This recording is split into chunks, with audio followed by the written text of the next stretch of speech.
સમાચાર મહેસાણામાંથી કે જ્યાં કડીમાં પેટા ચૂંટણી પહેલા રાજકારણ ગરમાયું। ભાજપ નેતા જયરાજસિંહ પરમારના શાબ્દિક પ્રહાર, કોંગ્રેસ નેતા બળદેવજી ઠાકોરના નિવેદન પર તીખી પ્રતિક્રિયા આપી। બળદેવજીનું નિવેદન તમામ સમાજનું અપમાન હોવાનો આરોપ લગાવ્યો। બળદેવજી, તમને અંગૂઠા છાપ અભણ લોકોએ ચૂંટીને મોકલ્યા। લોકતંત્રમાં ભણતર કરતા કોઠા સૂઝ વધારે મહત્વની। ભાજપ અભણોને વિધાનસભામાં મોકલતું હોવાની બળદેવજીએ વાત કરી હતી। કડી વિધાનસભાની પેટા ચૂંટણી નજીક છે ત્યારે કડીના રાજપુરમાં રાજપૂત સમાજનું સંમેલન યોજાયું। ભાજપ નેતા જયરાજસિંહ પરમારે બળદેવ ઠાકોરના નિવેદન પર પ્રતિક્રિયા આપી।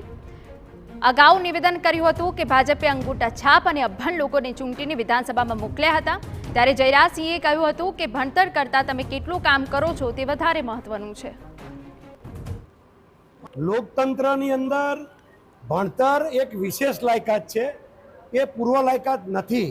આદરણીય બળદેવજીભાઈ, આપને પણ વિધાનસભાની અંદર આ અંગૂઠા છાપ, આ અભણ લોકોએ જ ચૂંટીને વિધાનસભામાં મોકલ્યા હતા, એટલે મહેરબાની કરી સમાજનું અપમાન નહીં કરો। લોકતંત્રની અંદર કોઠાસૂઝ મહત્વની છે, નહીતર ફક્ત ભણેલા લોકો જ આવે છે તો અનેક ભણેલા લોકો કુકર્મોની અંદર પણ પકડાયેલા છે। એટલે સવાલ ભણેલા અભણનો નથી।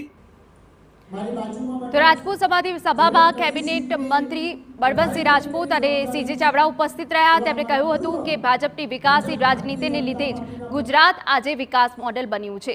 પંચાયતથી લઈ સંસદ સુધી લોકો ભાજપ સાથે જોડાયેલા છે અને તેમને વિશ્વાસ છે કે ભાજપ કડીમાં બહુમતીથી વિજયી થશે। બધાએ આજે સંકલ્પ કર્યો છે આદરણીય પ્રધાનમંત્રી નરેન્દ્રભાઈ મોદી સાહેબ અને ગુજરાતના મુખ્યમંત્રી ભૂપેન્દ્રભાઈ પટેલ સાહેબ જે રીતે કામ કરી રહ્યા છે એમાં કડીનું અમારું એક કમર ગુજરાતને સોંપાય એ પ્રકારના સંકલ્પ સાથે લોકો આજે અહીંથી છૂટા પડ્યા છે।